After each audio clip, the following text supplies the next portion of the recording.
This is horrific. We heard Melissa Bell saying that people are standing there on the street in horror. It is after 7 p.m., but this is the height of rush hour there in Paris. And as you were describing, Father, just the contents of the church, the organ, we heard from our Hadass Gold, just the beauty of everything inside and the significance, the historical significance of everything inside of this church. How concerned are you about the safety of people who may have been inside? Well, again, I have not heard anything about how it even started or who was inside. But, I mean, you mentioned the historical nature of it. The architecture of that cathedral is one of the first examples of the use of those flying buttresses. And, you know, the statues and those stained glass windows are just renowned. And so I just think for pilgrims and people of faith, the horror is, yes, to see a beautiful building being destroyed, but people have moments of faith. People who've been married in there, people who have had funerals celebrated there. It's not just pilgrims. It actually is a thriving, living church community as well. And so I think the horror is added to because it has this otherworldly divine significance for people. And, you know, as recently as, I believe it was 1991, there was a restoration program, and that continued, and they continued cleaning it, and in 2014, the lighting was updated. So it's been a project over all of these centuries to keep the beauty of that cathedral and try to restore its beauty when it started to, in some way, fade. And yet now to see this is just unbelievable. All right, Father Beck, if you can stand by for me, I do want to reset what we are seeing here at the top of the hour. It is 8 p.m. in Paris, and it's a beautiful, warm day in Paris, and you are looking at the Cathedral of Notre Dame aflame. And this is, at this point, the damage is catastrophic. There is yellow smoke and gray smoke, and in some parts, black smoke pouring from the ceiling of this cathedral as a fire engulfs it and continues to burn unabated. You have the fire department that is responding. There are fire boats on the Seine, but at this point, any efforts, if they've been able to undertake them, certainly with the structural challenges of this iconic building, have been completely ineffective, I should say, as we are watching this fire burn. You can see, I want to bring in Jim Bitterman. From where we're looking right now, we're getting an especially good view of the scaffolding that you were talking about. So the church has been under construction, and at this point we don't know what the cause of this fire is, but this is an outstanding question if this may have something to do with this catastrophe that we're seeing, Jim. Exactly, yes. There was work going on, although I must say that over the last 40 years that I've been in Paris, there's been work going on at Notre Dame practically every year as they try to keep up with the ravages of age to keep the cathedral looking young, but this is going to set it back, way back. As Father Beck was saying, this is a functioning church. In fact, my daughter was baptized in the Cathedral of Notre Dame because we lived in the neighborhood back in the early days, and it is just tragic to see this happening, especially right now during the high holiday season when so many events were going to be taking place. And like Father Beck also mentioned, the Notre Dame was known for its wonderful, wonderful organ, which was just restored a few years ago.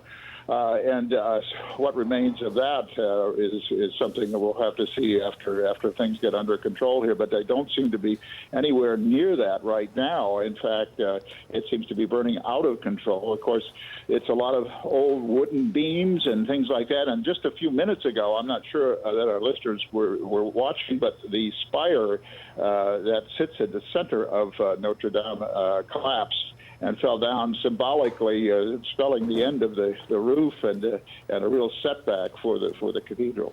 Brianna? So the spire has come down. That fell down, and that was, I mean, we could see the skeleton essentially of the spire falling down, and so now the consideration is also the inside and how that is going to perpetuate the damage inside of the building. This is an old building, Jim. It's not the kind of building that can be retrofitted exactly adequately to modern standards. And there are fireboats there on the river. There are firefighters and fire trucks trying to make it to the scene, but these challenges are clearly too much to overcome for them. Well, exactly. I mean, it sits in a parvis, as they call it. It's a wide open space all around the cathedral, and in one sense, you could probably get fire trucks fairly close. But getting to where this fire is, the fire appears to be in the center of the building, so getting there would require a rather large, rather tall extension arm of a fire truck to get up that high and to get anywhere near the flames. And I suspect they're probably going at it from the inside as well. But it's still just a very difficult place to get to. And I think we can see that from the pictures that are coming out that this is something that the firemen are having access problems just getting to the fire and getting water onto the fire. So it's something that looks like it's going to burn for some time here. All right, Jim, stand by for me. I'm going to bring you back in just a moment. I do want to bring in Arash Darambash, who is there in Paris. His office is minutes away from the cathedral. You have been watching the smoke. Tell me what you are seeing. Yes, it's amazing scene. Everybody's crying, and it's very sad because Notre Dame de Paris is the symbol of Paris and the symbol of France. This church, for us, for everybody, is the symbol of freedom, the symbol of fraternity, the symbol of Victor Hugo, the literature of France. And we are so sad because nobody can do something. This is a very amazing thing that we are seeing everybody. And so as you watch, Arash, you said it seems that nothing can be done here.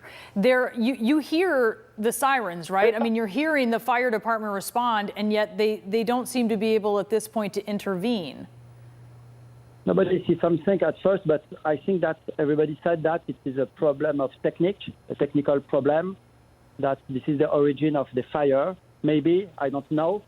But we are afraid because, because of the attempt in France 3 years ago, we are so paranoid now, and we don't know about the immediate important today, right now, is to stop this fire, because this is the symbol of France, and we have to do something immediately. And the President of France, Emmanuel Macron, stopped his speech tonight, because this is a very most important situation for us, for the French people.